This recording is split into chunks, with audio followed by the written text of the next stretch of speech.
Hello and welcome back to the Death Row and Executions channel. My name is Paco Rivera and I do presentations on an execution happening soon, including a story on what got the death row inmate sentenced to death. You can also follow me on Facebook for updates and more death row news. There will be a link to my Facebook in the description below. Also, check out my other channel here on YouTube called The Maximum Sentence, where I cover a recent crime and conviction. There will also be a link for that. This case that I'm going to talk about today is actually quite historical, mostly because it happens to be the case that drastically changed Florida's domestic violence laws. A little more than a month before Karen Spencer was killed, about mid-December, Dusty Spencer, her husband, was in jail after being charged with domestic battery for assaulting his wife. While in jail, Spencer had called his wife and told her that he was going to kill her when he gets out. And even though that was reported to law enforcement, they did not take any precautions to prevent the next two attacks, with the third and final attack that ended the life of Spencer's wife, Karen Spencer, who was 40 years old. Anyway, like I said, while Spencer was in jail in December of 1991, Karen Spencer had petitioned the courts to please release him so that he could be home for the Christmas and New Year's holidays. Yes, you got that right. While in jail, he called her to say that he was going to kill her. And then she asks for him to be home with her for the holidays. I don't want to be accused of victim bashing, but I'm really having trouble understanding Karen's thinking here. Shortly after the holidays ended, Dusty Spencer, on January 4th, now the year 1992, attacked Karen Spencer and hit her with an iron, a clothes iron. Karen's teenage son awoke at the sounds of her mother's screams, and he intervened to stop the attack. Dusty Spencer then fled from the house, surely because he didn't want to go back to jail. Karen was taken to a hospital and got 11 stitches on her face. Karen would later say that police were not looking for her husband. So she managed to track down his location herself, and she reported it to police. They didn't go looking for him. They didn't even have a warrant for his arrest. You know, I'm old enough to remember hearing stories back in the 1960s, 70s, and even into the 80s when husbands beat up their wives. And if you're as old as me, you might know about this too. Police didn't take it very seriously back then. In most cases, they had waved it off, saying things like, yeah, okay, they will be all lovey-dovey again by morning. I remember the comedian Richard Pryor making jokes about it by saying how much he loved getting into these huge fights with his wife because the intimacy that they had in bed later that night was so good after that. But seriously, folks, this is not a funny matter. And it's a good thing that our laws have become a lot stricter regarding domestic violence. And these cases are being taken more seriously. This also reminds me of a situation that happened a long time ago when I was working with people in law enforcement. There was once a patrol cop who arrived on duty one day. He was also a good friend. And when I saw him, he had a whole bunch of really bad scratches on both sides of his face. It was a very scary looking sight. I looked at him and I said, "Holy crap, did you get scratched up by a vicious cat or something?" And he explained to me that he had responded to a domestic violence call the night before. And when he was arresting the husband who had assaulted his wife, the wife attacked the officer because she didn't want her husband arrested. Of course, she was also then arrested herself. I had heard before from officers that this is actually quite common, and how domestic violence calls are some of the most dangerous calls that cops respond to, with the husband and the wife who were fighting, both teaming up and turning against the officer because they didn't want him to get involved. Well, after that attack with the iron that got Karen 11 stitches in the hospital, Dusty Spencer returned to the house 2 weeks later on January 18th, 1992, and he attacked his wife again in the backyard of their home. He was hitting her in the head with a brick. He later retrieved a knife and began stabbing her. The 18-year-old teenage son of Karen Spencer, a boy named Timothy Johnson, returned home while the assault was happening. He ran into the house and got a .22 caliber rifle, went back outside and pointed it at Dusty Spencer, and he tried to shoot it, but it jammed or misfired, according to some reports. Tim then had to flee himself because Dusty Spencer was threatening him with the knife that he just used on Karen.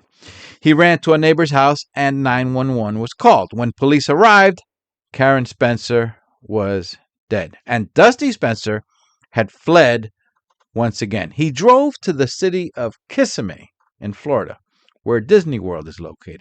And once there, he ordered an Egg McMuffin and hash browns at the drive-thru of a McDonald's. Deputies captured him 2 days later in Polk County, where he was staying with some friends. Karen had a very sick dog with only 4 teeth named Pebbles, a pet that she adored. Karen almost always had Pebbles in her arms when she was home.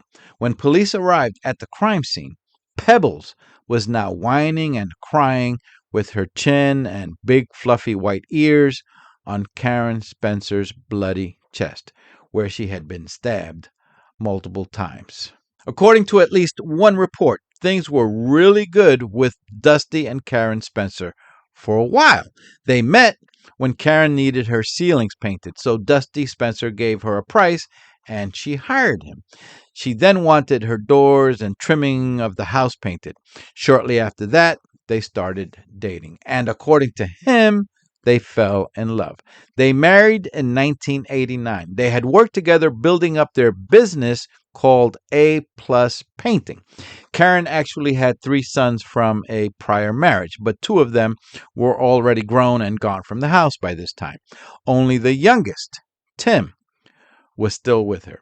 Karen and Dusty Spencer had candlelit dinners on their 36-foot fishing boat called Dusty's Dream, that they had also used for weekend getaways and offshore fishing. It was kept docked at Daytona Beach. Another report states that when the relationship began to sour, Karen Spencer had spent a whole weekend alone on the boat before returning home to demand a divorce.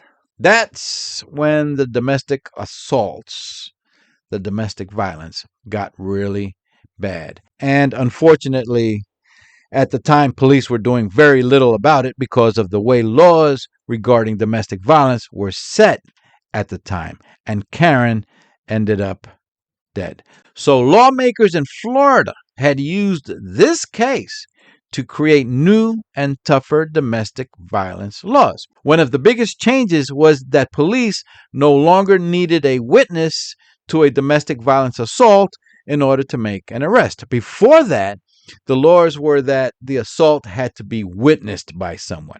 But now, if officers have enough evidence to believe a crime had occurred, they could arrest the suspected abuser, even if the assault happened before they got there.